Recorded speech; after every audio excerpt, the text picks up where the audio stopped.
mengambil keputusan untuk mulai berumah tangga itu baik. Cara terbaik untuk mendewasakan diri, cara terbaik untuk memperbanyak ibadah. Karena cukup dengan memberikan senyuman, sepulang suami dari lelahnya itu adalah ibadah dan itu indah. Namun, dalam memulai membangun rumah tangga, pasti ada lika, liku, dan luka yang tidak akan terasa indah jika kita tidak bisa mengingat kembali bahwa kita bukanlah Aisyah, istri Rasulullah yang diberikan keistimewaan oleh Allah dengan turunnya surat An-Nur ayat 11 sampai 26 untuk membebaskan Aisyah dari berita bohong.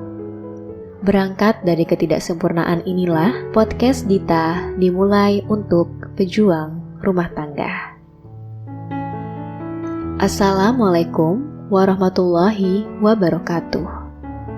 Teruntuk sahabat pejuang rumah tangga yang sedang beristirahat, bersabar dan tersenyumlah karena lelahmu adalah lillah. Sahabat, sebagai makhluk sosial, kebanyakan dari kita pasti sudah merasakan cemburu. Jangan anggap hanya wanita yang pencemburu. Laki-laki pun juga bisa cemburu, dan itu wajar adanya. Sebenarnya, apa sih cemburu itu? Agak susah didefinisikan, tapi mudah untuk dirasakan. Kerap kali susah dibedakan ya, antara cemburu dan rasa iri. Hati-hati, karena dua hal ini sangat berbeda. Iri merupakan perasaan karena mendambakan milik orang lain. Sedangkan cemburu datang karena kita tidak ingin kehilangan atau ingin melindungi apa yang kita miliki dan kita anggap berharga. Dalam hadis riwayat Ahmad, Bukhari dan Muslim, Rasulullah SAW bersabda, "Sesungguhnya Allah cemburu dan orang-orang beriman pun cemburu. Cemburunya Allah jika seorang mukmin melakukan apa yang diharamkan atasnya." Jadi jangan berkecil hati ketika cemburu melanda. Orang-orang beriman pun cemburu, tapi mereka bisa mengelolanya dengan baik, tidak berlebihan. Islam sebagai agama yang sempurna telah mengatur sedemikian rupa adab dalam berinteraksi dengan lawan jenis. Cemburu adalah perasaan yang Allah hadirkan dalam diri seseorang untuk menjaga agar interaksi itu tidak melampaui batas. Sama seperti tubuh yang sakit, dihadirkan oleh Allah untuk memperingatkan aktivitas tubuh yang berlebih. Maka, cemburu juga hadir untuk tujuan yang sama. Lalu, bagaimana kita mengelola rasa cemburu ini agar tidak merusak apa yang kita sudah miliki? Nabi Muhammad SAW bersabda dalam hadis riwayat Abu Daud, "Rasa cemburu ada yang disukai oleh Allah dan ada pula yang tidak disukainya. Kecemburuan yang disukai oleh Allah adalah yang disertai alasan yang benar." Lantas, apa alasan yang benar untuk cemburu? Misalnya, ketika mas suami sibuk berkhalwat dengan wanita lain yang bukan mahramnya, sementara hak-hak kita sebagai istrinya tidak tertunaikan, maka ini wajar untuk dicemburui. Suatu hari, Sa'ad bin Ubadah radhiyallahu an berkata, "Seandainya aku melihat seorang pria bersama istriku, niscaya aku menebas pria itu dengan pedang." Menanggapi hal tersebut, Rasulullah SAW bersabda dalam hadis riwayat Bukhari dan Muslim, "Apakah kalian heran dengan cemburunya Sa'ad? Sungguh aku lebih cemburu daripada Sa'ad, dan Allah lebih cemburu daripadaku." Ketika cemburu itu datang, apa yang harus dilakukan? Segera tenangkan diri dengan beristighfar. Karena ketika emosi kita tidak bisa berpikir jernih. Jika sudah cukup tenang, cari akar muncul cemburunya. Apakah disebabkan alasan yang benar atau tidak? Atau jangan-jangan sikap pasangan kita ini sudah wajar, hanya saja kita yang berlebihan merespon. Ketika suami begitu ramah dengan rekan kerja wanitanya, Apakah pantas bagi saya untuk mencemburuinya? Sebaiknya, agar perasaan cemburu yang muncul disampaikan kepada suami dengan kata-kata yang lembut dan rasa cinta. Misalnya, "Kok aku ngerasa cemburu ya mas? Lihat tadi mas ramah banget sama dia."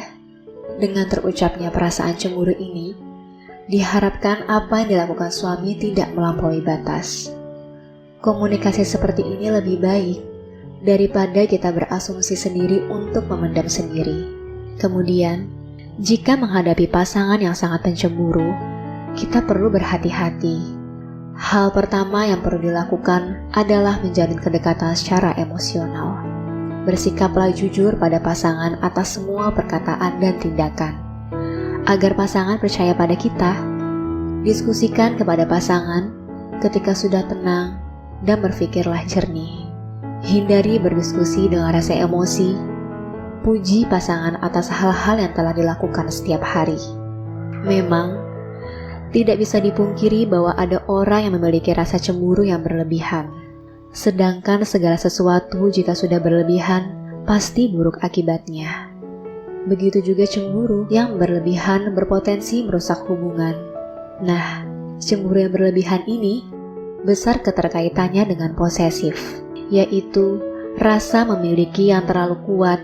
Misalnya, si istri yang terus video call suaminya untuk mengetahui keberadaan dan perilaku suaminya di kantor, sehingga mengakibatkan kinerja suami turun dan suami mendapat teguran dari atasannya. Dalam jangka panjang, bukan tidak mungkin si suami merasa lelah dan menjauhi istri. Suami akan mulai lebih nyaman mengobrol dengan wanita lain. Atau mungkin, si suami karena rasa memilikinya yang sangat kuat, melarang istrinya untuk berinteraksi sosial keluar rumah. Sehingga, lama-kelamaan si istrinya juga kena mental. Sampai yang lagi hit sekarang, naudzubillah, ibu anaknya karena ibunya berpikir agar anaknya tidak merasakan sakit hati seperti apa yang dia rasakan. Itu sudah gila.